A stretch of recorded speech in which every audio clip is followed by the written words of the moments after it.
If you hear scratching in the walls at night, don't answer it, because some whispers aren't meant for you.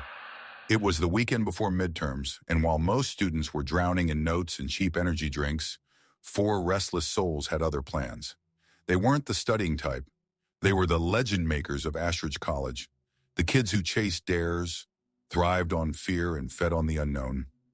They'd been drinking in Mason's car when Arya brought it up. "You guys ever hear of Galloway House?" Jaden laughed. "You mean that murder house near Pine Grove Cemetery? That's just some urban legend, right?" Eli looked up from his flask, eyes narrowed. "No, it's real. Mom and her little girl were killed during a home invasion. People say their spirits are still inside, reliving it." Arya grinned, a flicker of obsession in her eyes. "We go there tonight." Mason slammed his hand on the dashboard. "Hell, yes!" The house was deeper into the woods than they remembered. The road narrowed to a dirt path flanked by skeletal trees. By the time they reached the gates, bent iron curled like ribs around the yard. The sun had dipped below the hills, turning the sky to ash. Galloway House stood like a corpse unearthed, 3 stories tall. Its siding was blistered by time, windows shattered. The porch sagged as though exhausted. Dead ivy clung to the structure like veins trying to hold it together. They stepped out into the cold. Arya lit her lantern and opened the gate. It let out a metallic shriek so sharp it echoed through the trees. They crossed the yard in silence, stepping over broken dolls and torn clothing half buried in dirt. The front door was slightly open. No one touched it, yet it creaked wider. A slow, painful groan, like lungs filling with smoke. Inside, the air was thick and wet. The scent of mold, rot, and something coppery hit their faces instantly. Dust floated like ash in stagnant air. Every sound they made seemed louder than it should be, as though the house was listening.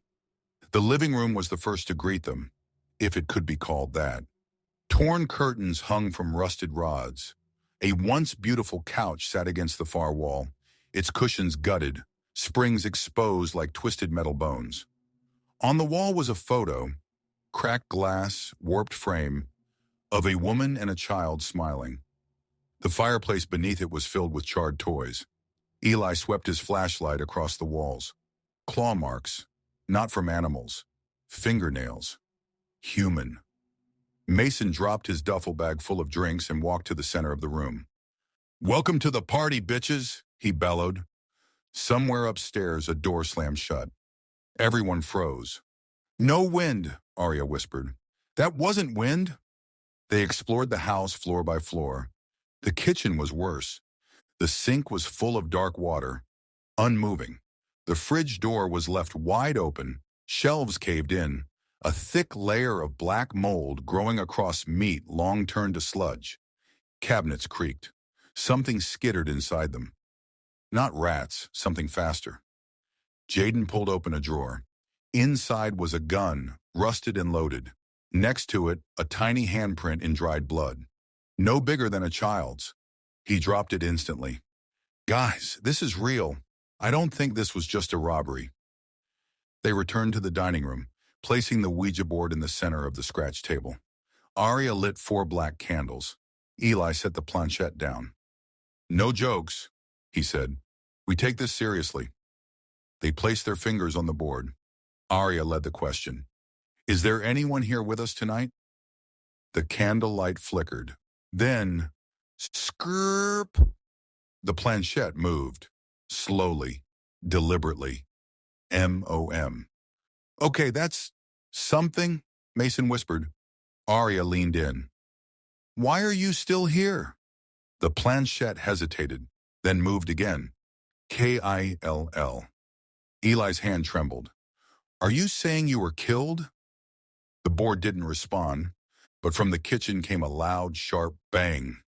Then footsteps, fast, bare feet slapping wood, running toward them. "Who's there?" Mason shouted, grabbing a flashlight and aiming it toward the sound.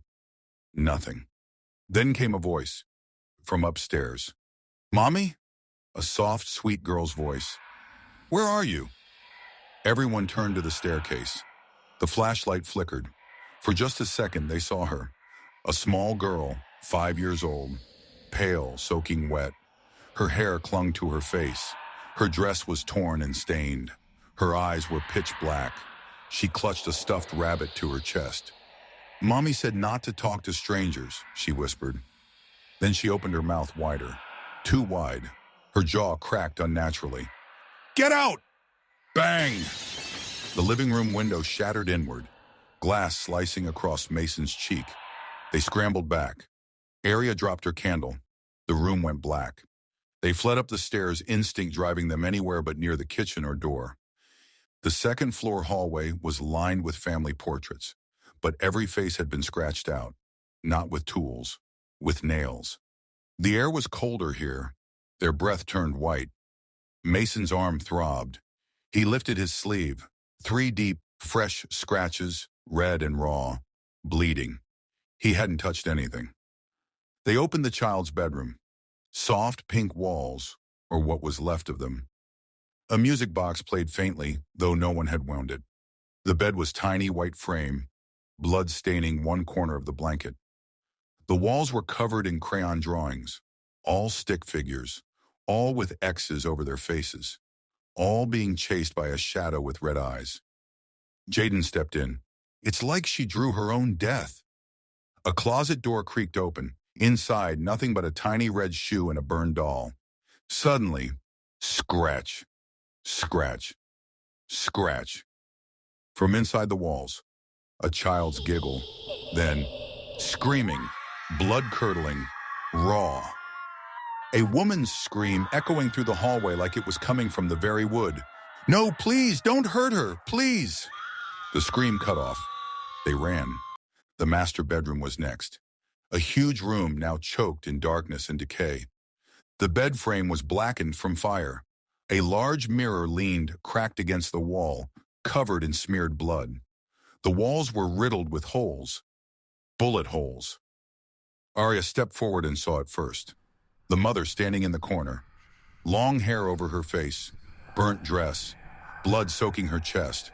Her eyes were empty sockets, weeping black tears.